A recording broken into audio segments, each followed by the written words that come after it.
చిట్టూరి సత్యనారాయణ శ్రీమతి సత్యవతి దంపతులకు జ్యేష్ఠపుత్రుడిగా జన్మించి బాల్యం నుండి కూడా క్రమశిక్షణతో పెరిగి బంధుమిత్రుల గురువుల మన్ననలు పొంది దేవుని సంకల్పం చేత 1981వ సంవత్సరం సెప్టెంబర్ 25వ తేదీన ఆర్మీ రిక్రూట్మెంట్లో సెలెక్ట్ అయ్యి భోపాల్లో ట్రైనింగ్ తీసుకుని అస్సాం, హర్యానా, రాజస్థాన్, పంజాబ్, మణిపూర్ రాష్ట్రాల్లో మెకానిక్గా, క్రాఫ్ట్మెన్గా, నాయక్గా, హవీల్దార్గా, ఆర్డినరీ నాయక్ సుబేదార్గా అంచెలంచెలుగా ప్రమోషన్ పొంది ఉన్నతాధికారుల మన్ననలు పొంది 2005వ సంవత్సరం సెప్టెంబర్ 25న సికింద్రాబాద్ ఆర్మీ డిపార్ట్మెంట్లో పదవీ విరమణ చేసి ఉన్నారు.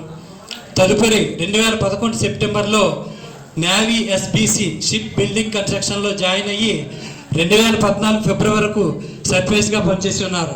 2014 సంవత్సరం ఫిబ్రవరి 21న కన్స్ట్రక్షన్ అసిస్టెంట్ A1 గ్రేడ్గా రిగ్రెల్ అయ్యి కొనసాగుతూ తమ విధులు నిర్వర్తించి ఈరోజు 31 డిసెంబర్ 2022 సంవత్సరంలో పదవీ విరమణ చేస్తున్నందున చిట్టూరి బుద్ధ భగవాన్ గారు శ్రీమతి హేమలత దంపతులకు హృదయపూర్వక శుభాకాంక్షలు తెలియజేస్తున్నాము.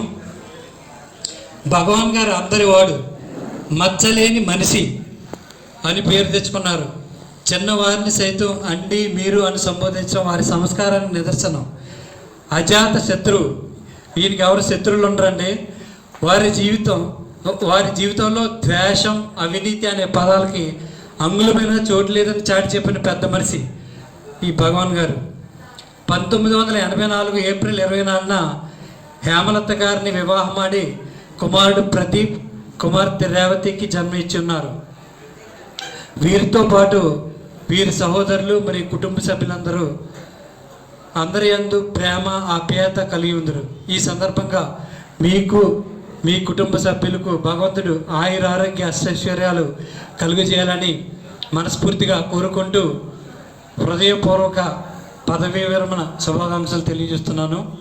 మరి మరొకసారి అంకుల్ గారికి, ఆంటీ గారికి హృదయపూర్వక పదవీ విరమణ మహోత్సవ శుభాకాంక్షలు తెలియజేస్తూ ఇంకా వారి సేవలు భవిష్యత్తులో ఇంకా ఎన్నో చేయాలని మనస్ఫూర్తిగా కోరుకుంటూ మరొకసారి ఎస్బీసీ సీనియర్ స్టాఫ్కి అలాగే సహోద్యోగులందరికీ హృదయపూర్వక నమస్కారాలు తెలియజేస్తూ నాకు ఈ అవకాశం ఇచ్చినందుకు ధన్యవాదాలు తెలుపుతున్నాను. Thank you very much.